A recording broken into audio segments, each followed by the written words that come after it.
चलिए मध्य प्रदेश की फटाफट फीस बड़ी खबरें। वेस्टर्न डिस्टर्बेंस की एक्टिविटी की वजह से मध्य प्रदेश में मौसम फिर बदला हुआ है। गुरुवार सुबह निवाड़ी, टीकमगढ़, छतरपुर, सतना, रीवा, मैहर, मऊगंज, सीधी और सिंगरौली में कोहरा रहा। रायसेन में बादल छाए रहे। श्योपुर में करीब मिनट तक बारिश हुई। शीतलहर के कारण सर्दी भी बढ़ गई। न्यूनतम तापमान 10 डिग्री सेल्सियस पर जा पहुंचा। मुख्यमंत्री डॉक्टर मोहन यादव गुरुवार को university institute of technology Shahdol में रीजनल इंडस्ट्री कॉन्क्लेव में शामिल होंगे। कॉन्क्लेव में 4000 से अधिक प्रतिभागी और 2000 से अधिक उद्योगपति शामिल होंगे। इस दौरान सीएम यादव उज्जैन में 3 बड़ी कंपनियों का वर्चुअल भूमि पूजन करेंगे, जिसमें मेडिकल डिवाइस बनाने वाले कंपनी भी शामिल है। केंद्रीय कानून एवं न्याय मंत्री अर्जुन राम मेघवाल बुधवार को गौरव अभियान के तहत संविधान पर चर्चा करने उज्जैन आए थे। कालिदास अकादमी में विभिन्न समाजों के प्रमुखों के साथ चर्चा कार्यक्रम को संबोधित करते हुए मेघवाल ने अरविंद केजरीवाल पर जमकर निशाना साधा। इसके साथ ही दिल्ली में भाजपा को पूर्ण बहुमत मिलने का दावा भी किया। कार्यक्रम की अध्यक्षता सांसद अनिल फिरोजिया ने। संसद में केंद्रीय गृह मंत्री अमित शाह के भीमराव अंबेडकर पर दिए गए बयान के विरोध में कांग्रेस 27 जनवरी को महू में जय भीम, जय बापू, जय संविधान रैली निकालने जा रही है। इस रैली के पहले बीजेपी भी मध्य प्रदेश के बड़े शहरों में संविधान को लेकर सम्मेलन आयोजित करने की तैयारी कर रही है। गणतंत्र दिवस के पहले केंद्रीय गृह मंत्री अमित शाह भोपाल आ सकते हैं। एमपी बीजेपी 25 जनवरी को भोपाल में हमारा संविधान, हमारा स्वाभिमान प्रबुद्धजन सम्मेलन आयोजित करने की तैयारी। झांसी में सस्पेंड इंस्पेक्टर थाने में जमीन पर बैठकर खूब रोया। इंस्पेक्टर मोहित यादव ने आरोप लगाया कि पुलिस लाइन में प्रतिसार निरीक्षक आरआई से छुट्टी मांगने गए थे। आरआई ने उनके प्राइवेट पार्ट पर लात मारकर भगा दिया। उन्होंने पुलिस बुला ली। पुलिस उनको ही नवाबाद थाने ले गई। थाने में शिकायत लिखते वक्त जोर जोर से रोने लगे। मामला बुधवार रात का है।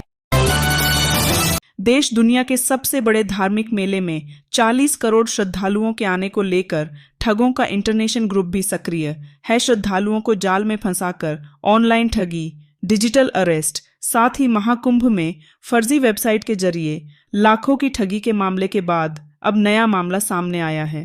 श्रद्धालुओं को पैदल संगत के करीब पहुंचाने के नाम पर ठगी करने वाले 8 लोग अरेस्ट किए गए हैं। प्रयागराज के एसआरएन यानी स्वरूप रानी नेहरू अस्पताल के नए ओपीडी ब्लॉक में सर्जरी विभाग की ओपीडी शुरू कर दी गई है। Professor doctor Sanjay Singh, doctor Santosh Singh और डॉक्टर आलोक सिंह ने मरीजों को देखा और उनकी जांच की।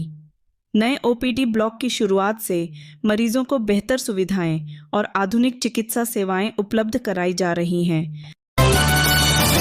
महाकुंभ में 3 दिन प्रवास के बाद एप्पल को फाउंडर स्टीव जॉब्स की पत्नी लॉरेन पॉवेल अचानक लौट गईं। उनके लिए 92 साल बाद प्रयागराज से इंटरनेशनल फ्लाइट उड़ी। वह भूटान गई हैं। उनकी यात्रा के कार्यक्रम को गुप्त रखा गया था। केवल कुछ अफसरों को इसकी जानकारी थी। झारखंड के बिजली उपभोक्ताओं को झटका लगने वाला है। झारखंड बिजली वितरण निगम लिमिटेड ने राज्य विद्युत नियामक आयोग को बिजली दर में 30% बढ़ोतरी का प्रस्ताव दिया है। अभी घरेलू बिजली दर प्रति यूनिट 6.65 रुपये है, जिसे 8.65 रुपये तक बढ़ाने की तैयारी है। भारत अंतरिक्ष में 2 स्पेसक्राफ्ट को सक्सेसफुली डॉक करने वाला चौथा देश बन गया है। इससे पहले रूस, अमेरिका और चीन ही ऐसा करने में सफल रहे हैं। इसरो ने बताया कि 16 जनवरी को सुबह डॉकिंग एक्सपेरिमेंट को पूरा किया गया। किंग कोबरा सांपों की सबसे जहरीली प्रजाति होती है। अब इसे मध्य प्रदेश के जंगलों में लाने की तैयारी है। इसकी वजह है कि किंग कोबरा दूसरे जहरीले सांपों को खाता है। दरअसल मध्य प्रदेश में सांप के काटने से हर साल करीब 3000 लोगों की मौत हो जाती है। सरकार 1 साल में औसतन 100 करोड़ रुपए से ज्यादा का मुआवजा पीड़ितों को बांटती है। रायपुर में 17 इंस्पेक्टर समेत 90 पुलिसकर्मियों का ट्रांसफर हुआ है। यह आदेश एसएसपी डॉक्टर लाल उम्मेद सिंह ने जारी किया है।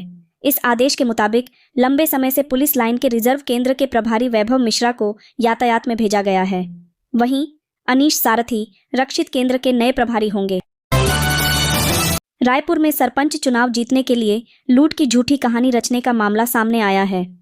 एक युवक ने पुलिस थाने में रिपोर्ट दर्ज कराई कि उसके साथ चाकू की नोक पर 4.5 लाख रुपए की लूट हुई है। वारदात के 4 दिन बाद ही क्राइम रिक्रिएशन और तकनीकी सबूतों के आधार पर केस फर्जी निकला। अब युवक ने भी झूठी कहानी बनाने की बात कबूल की है। महाकुंभ के अखाड़ा सेक्टर में बुधवार देर रात साधुओं ने बिजली विभाग के 2 ठेकेदारों सहित 15 लोगों को पीट दिया। पीटने के लिए लाठियां पुलिस कर्मियों से छीन ली। हंगामा होने पर आधी रात मेला अफसर भी पहुंचे। ठेकेदार ने झूसी थाने में साधुओं के खिलाफ शिकायत की है। बिजली विभाग के स्टोर में यह हंगामा बिजली चली जाने पर हुआ। लखनऊ के रहमान खेड़ा में बाघ ने एक बार फिर से वन विभाग की टीम को चुनौती दी। यहाँ मीठे नगर गांव के पास मचान के नीचे बांधे गए पड़वा का शिकार कर उसे आधे घंटे तक खाया। इस दौरान मचान पर बैठी टीम बाघ को ट्रैंक्यूलाइज नहीं कर पाई। महाकुंभ में अखाड़ों की आंतरिक व्यवस्था चलाने वाली सभी कार्यकारिणी भंग कर दी गई है।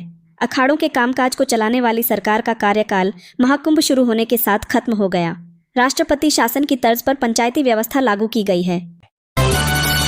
ग्वालियर में बहुचर्चित मसाज पार्लर के नाम पर सेक्स रैकेट का खुलासा होने के बाद से ही पुलिस ने अब मसाज पार्लर के साथ ही होटल, गेस्ट हाउस और रेस्टोरेंट में पड़ताल करना शुरू कर दिया है। बीते रोज मुरार थाना पुलिस को एक गेस्ट हाउस में चेकिंग के दौरान अनैतिक गतिविधियों का संचालन होता।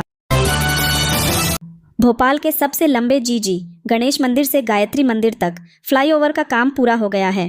3.25 किमी लंबा यह ब्रिज 121 करोड़ रुपए की लागत से बना है।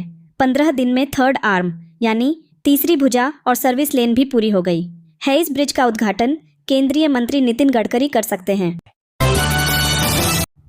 मध्य प्रदेश के ग्वालियर चंबल में अगले 2 दिन कोहरा रहेगा, जबकि भोपाल, इंदौर, उज्जैन में बादल छाए रहेंगे। मौसम विभाग के मुताबिक 19-20 जनवरी से ठंड का असर फिर बढ़ेगा। इस बार जनवरी के आखिरी सप्ताह में भी तेज ठंड पड़ने का अनुमान है। सहकारी क्षेत्र के शीर्ष बैंक अपेक्स में एडिशनल सीईओ, मैनेजर समेत 118 पदों पर भर्ती की प्रक्रिया पर सवाल खड़े हो गए हैं। लिखित परीक्षा का पूरा रिजल्ट जारी किए बिना इंटरव्यू की मेरिट लिस्ट बन गई। यही नहीं, भर्ती के नियमों के हिसाब से एक पद के विरुद्ध 3 गुना अभ्यर्थी इंटरव्यू के लिए बुलाने